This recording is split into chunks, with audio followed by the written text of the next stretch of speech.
umay na raw kasi itong si Ed. Oo, umay na si Ed sa kanyang 2 taong jowa na 2 taon ng jowa na si Wanda. Okay? Paano ba naman daw kasi si Ed sobrang naaartehan na sa kanyang girlfriend.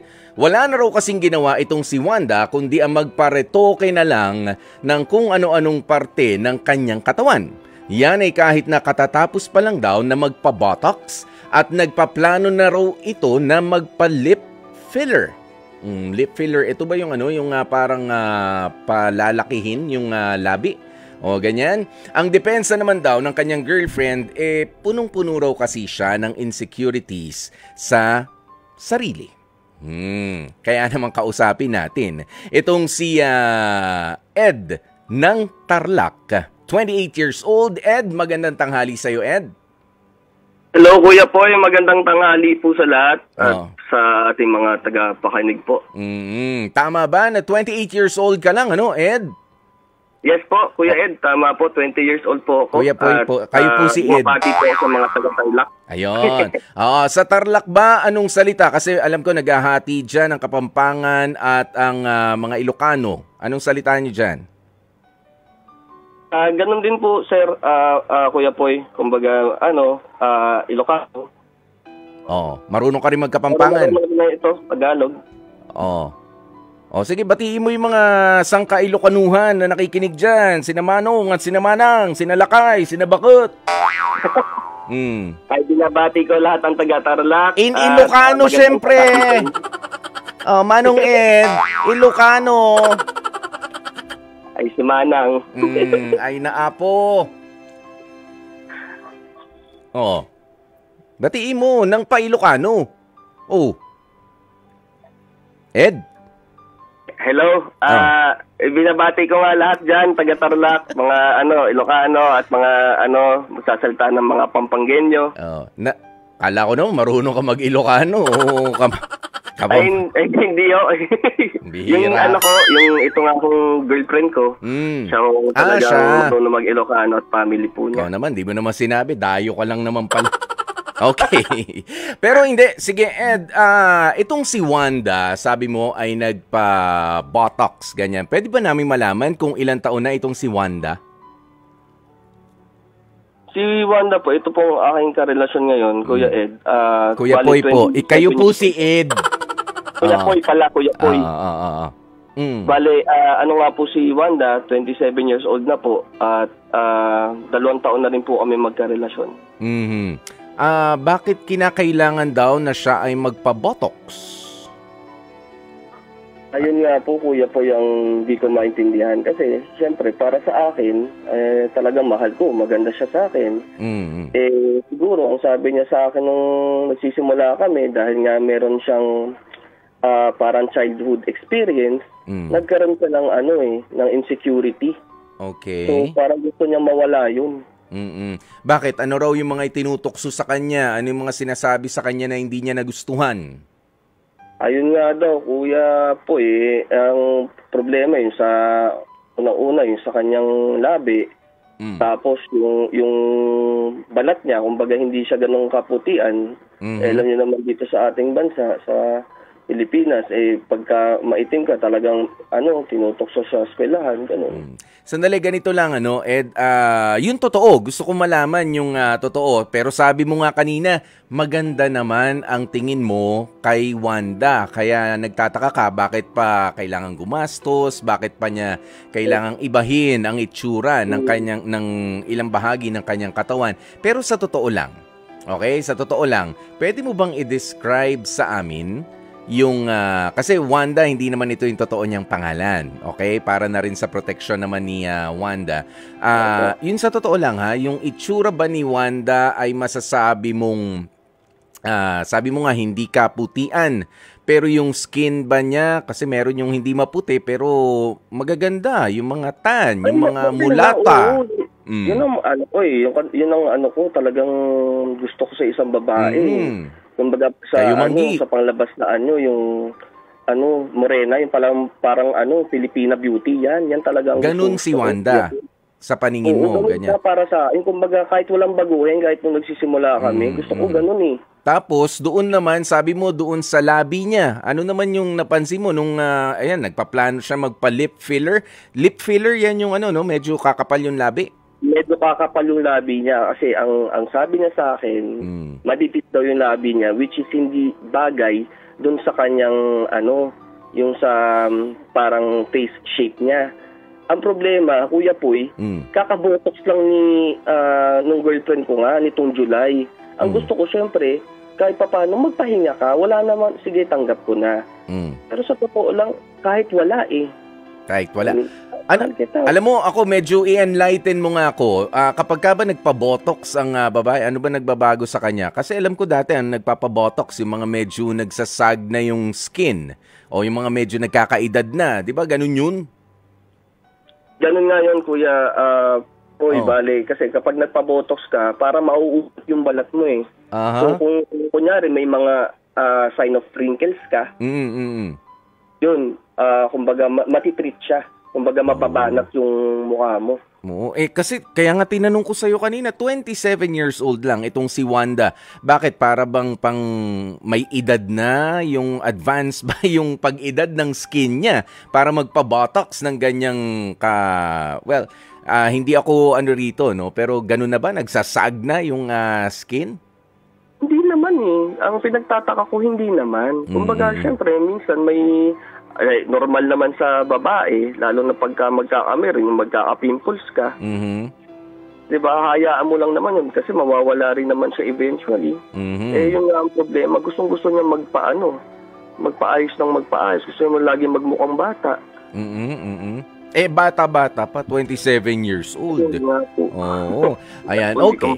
Sige, o bukod dyan, ito na nga, magpapa-lip filler naman. Unang-una, maganda ba ang trabaho naman nitong si Wanda? Maganda naman. Kuya Poy, kasi nagtatrabaho siya sa casino eh. Ngayong gabi. Siyempre, I understand the kind of work na kailangan lagi kang maganda, pati postura mo. Pero the fact na yung katotohanan na siya ay nakapasok ng natural yung kanyang itsura nang wala pang binabago, ibig sabihin, di ba, may dating ka naman na, pasado ka. Tama ba?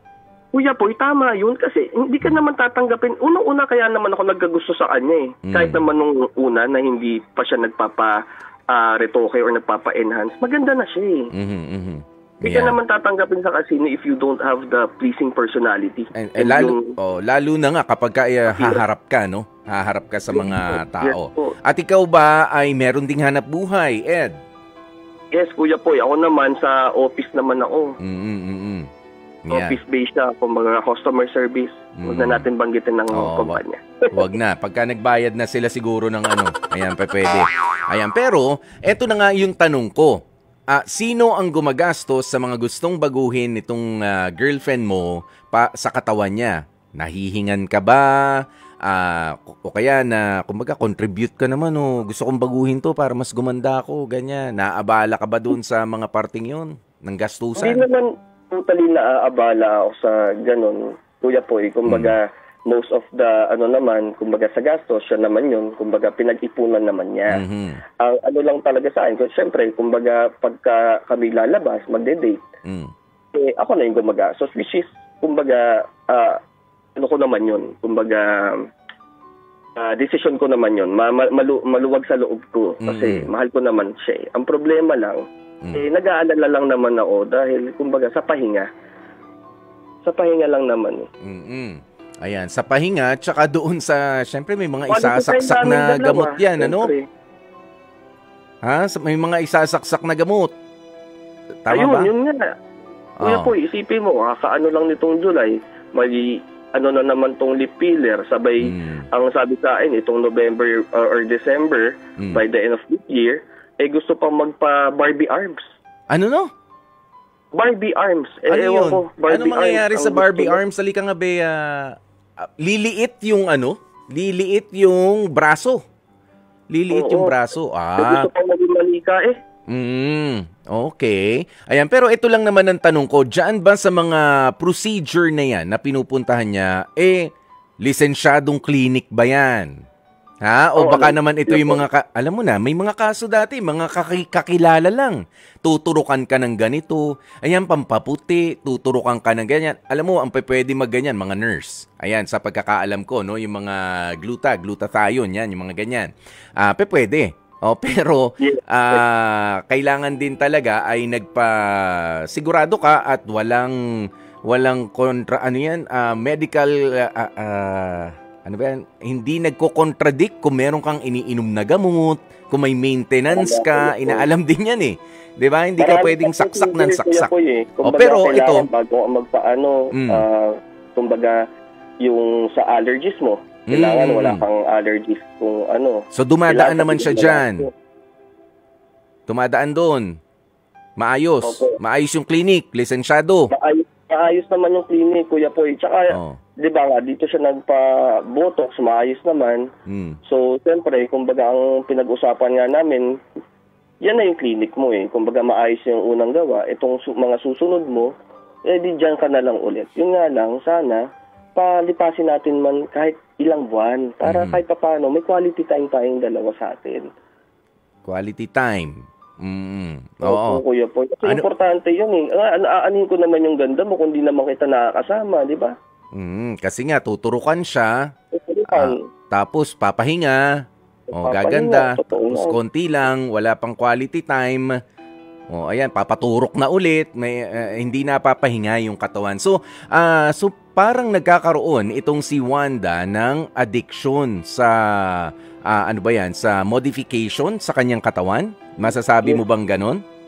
Hindi, Kuya Poy. Mahirap siyang ng addiction eh. Parang ang feeling ko kasi, it's more like parang personal behavior. Like kaya nga yung gaya na sinabi ko, nung nagsisimula kami, na kwento niya na meron siyang childhood experience. So, I think, nabuo dito yung Kuya Poy yung insecurity. Yes. Na mawala. So, kala niya siguro, kapag nabago niya, yung mukha niya at yung niya sa katawan, mawawala tong insecurity na ito. Oo, pero hindi kasi iisip. Syempre, naapektuhan yung sa aming dalawa, Kuya Poy. Yun yung lungkot eh. Sa relationship nyo na. Yun. Pero ano nga yan, di ba may kasabihan tayo kapag may kasabihan yung iba dyan kapag ka nagpatato. Umpisa natin sa tato. Nagustuhan yung unang tato, nasundan, di na nakita yung braso. 'Di ba? Na-addict na sa pagpapatato. Ganyan yung iba. Ganyan din sa tingin ko ang nangyayari kay Wanda dahil sa nagustuhan yung unang procedure. Eto naman yung kasunod. O baka naman matamis ang dila nung nandun sa clinic at sinasabi ito kailangan baguhin. Nakuha yung loob niya.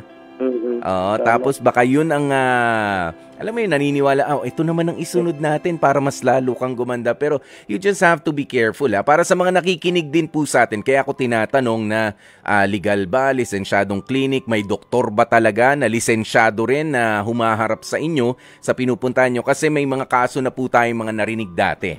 Na napabalita ho talaga na gumanda sandali. Pero yung long-term effect, yung ipinapasok pala, yung mga isinasaksak na mga chemical doon kasi chemical yan sa katawan, hindi nakakaganda, nakakasira ng liver niya, ng kidneys niya, ng yung iba pa nga ay parang nag-umpisa, pasintabi po sa mga kumakain, nag-umpisa na mabulok yung laman. Okay, mismo. Mga side effects no, Kuya Poy. Mga side effects yan na hindi magaganda. Paano nga yan yung doon lang? Tara, punta ka sa bahay, injection ng kita. Lalaki yung ganto mo o liliit yung kung ano yung gusto. Lalaki o liliit, basta ganun. 'Di ba? May mga kaya mag-iingat. Hindi lahat ng mga nag-aalok ng ganyan mas mura. Yung iba mas mura ang gusto, 'di ba? Ed? Mas makakamura pero ang tanong ko lang naman kasi, Kuya Poy, kaya ako nasasaktan. Kasi kahit isang beses sa relasyon namin, hindi ko naman pinaramdam. Hindi ko pinaramdam na may kulang sa'yo. Na ganito. Okay. So, ito, Oh, Ed, sige, magsalita ka lang dyan kasi ang daming mga nagbibigay ng kanilang mga astig advice sa ating comment section ngayon, ano?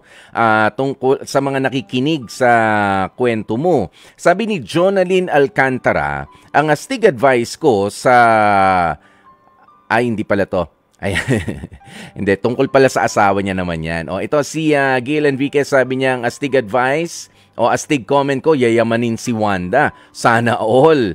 O yan, kani-kanina pa yan, ano? Pero itong, nasa na ba yung nabasa ko? O, si Elmer Buwan, ang astig advice ko, dapat makontento tayo sa kung ano ang ipinagkaloob sa atin ng Diyos. Huwag na natin pa itong baguhin pa kasi minsan nakakasama din yan sa katawan ng tao. Yan, yung puntong ganyan, sabi mo na ba sa kanya yan, Ed? Yes, Kuya Poy, lahat na. Kaya ang tanong ko, lahat naman sinabi ko na, pinaramdam ko, ginawa ko sa amin dahil mahal na mahal ko siya. Kahit nga wala lahat yan maganda pa rin siya for me. Hindi ako hahanap ng iba. Siya lang ang babae sa buhay ko.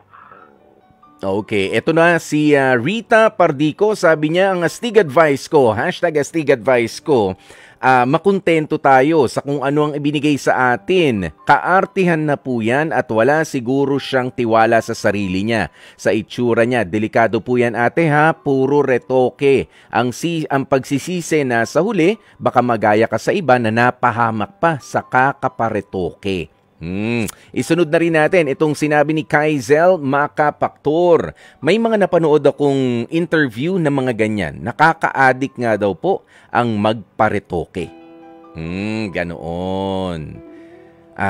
Ito pa, ang astig comment naman ni Edwin Aquino. Aminin natin na dito sa ating bansa masyadong mapanghusga ang mga tao sa ating physical appearance. Tama lang na magpa-beauty ang mga babae. Pero kung may side effect ang treatment at sobra na naapektuhan ang pinansyal na aspeto ng buhay ninyo, hindi na siguro okay yan. Stop na. Ang mahalaga, tanggap ka ng partner mo at higit sa lahat ay tanggap mo ang sarili mo. Sa ngayon ba, Ed, ay nagkakaproblema na sa kanyang finances itong si Wanda? Hindi pa siguro, no?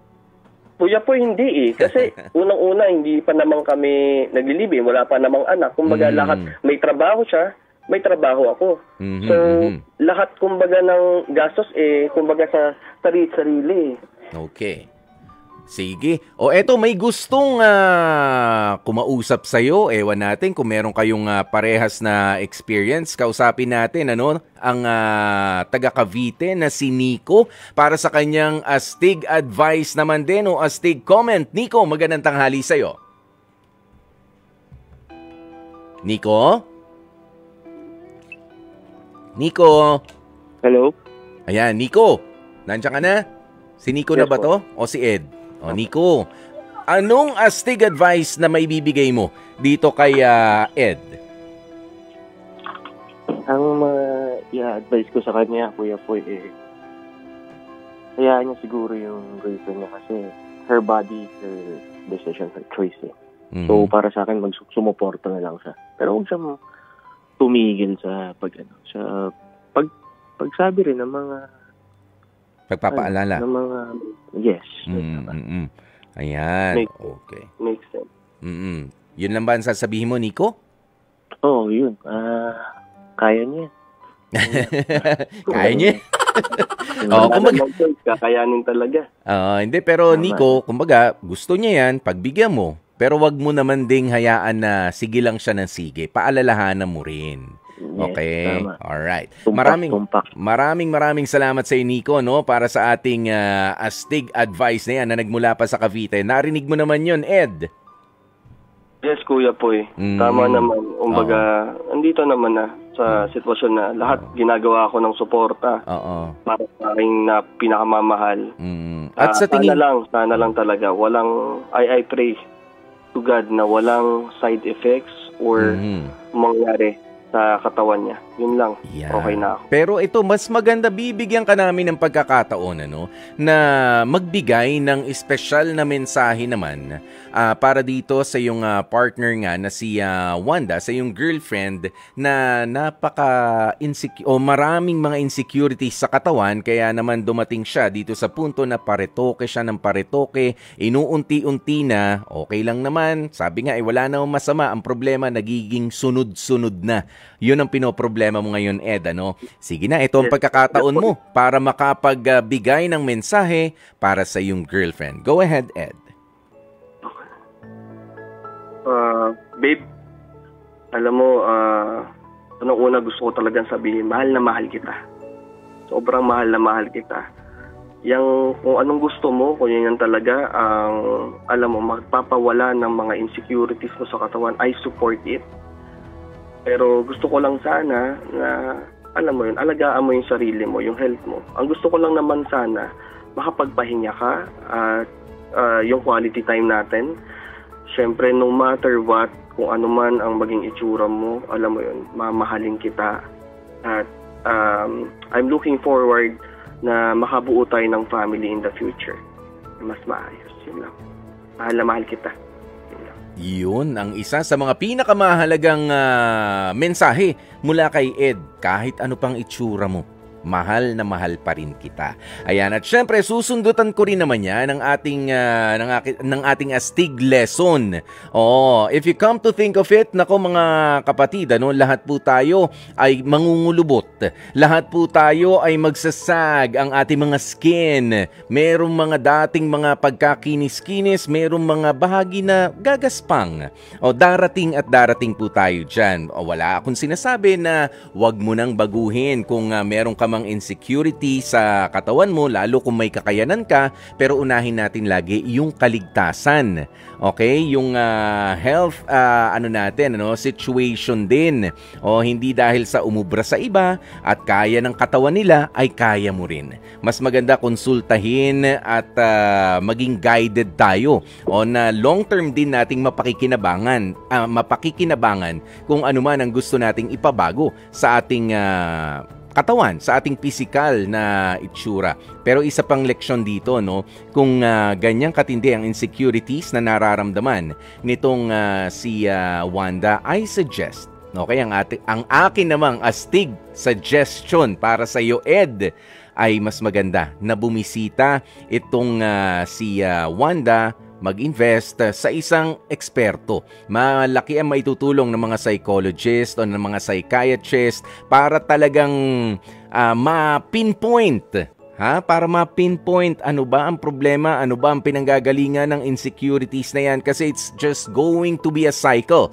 Kapag ang pagbabago sa iyong katawan ay nangyari, halimbawa, nagagandahan ka na sa sarili mo ngayon. Ed, narinig mo ko, nagagandahan na siya. Kapag nag-asawa na, nanganak na, may mga pag-iiba na naman sa ating itsura, ganun na naman, babalik na naman siya doon sa cycle na, ay naku, pumangit na naman ako, ganito na ulit, balik na naman kayo, paretoke na naman. Hindi pwedeng paretoke ng paretoke ang maging sagot. Alamin at talagang i-identify, hanapin saan ba nagmumula itong insecurities na to, ano bang mga salita, sino bang mga nagsabi, baka pwede namang matulungan natin itong si Wanda na mapatawad na at tanggapin na yung mga nakaraan na hindi magagandang salita na naibato sa kanya ay mga opinion lang naman ng iba at hindi naman yun ang nagde-define sa kanya bilang isang babae at hindi rin yun ang nagde-define sa kanya bilang isang mabuting karelasyon. Okay? Iyan ang maganda. Oo, mas maganda doon kayo sa ibang clinic pumunta, sa psychiatrist o sa psychologist, magpatulong kayo, magpa-advise itong si Wanda. Papaano ba mabura yung insecurities para sumobra man ang bigat mo, mabawasan o kulangin ang bigat mo, okay lang. Confident ako sa sarili ko kahit ano pa ang itsura ko. Tama, Kuya Poy. Baka kasi sa susunod, pag sa sobrang ganda niya na, ako naman magkaroon ng insecurity dahil baka marami naman ligaw. Yun. Maagapan na. Para maagapan na. Baka makalimutan ka na. Okay. Mahirap na, baka makawala po. Alright, maraming salamat sa iyo, no, Ed, sa yung pagbabahagi ng kwento ninyo ni Ed at ni Wanda, na sigurado ko nagkaroon din ng astig na mga leksyon sa ating mga tagapakinig ngayon. Okay? At ang maraming salamat, Kuya Poy, at sa ating mga tagapakinig, maraming salamat din po sa inyo. Yun.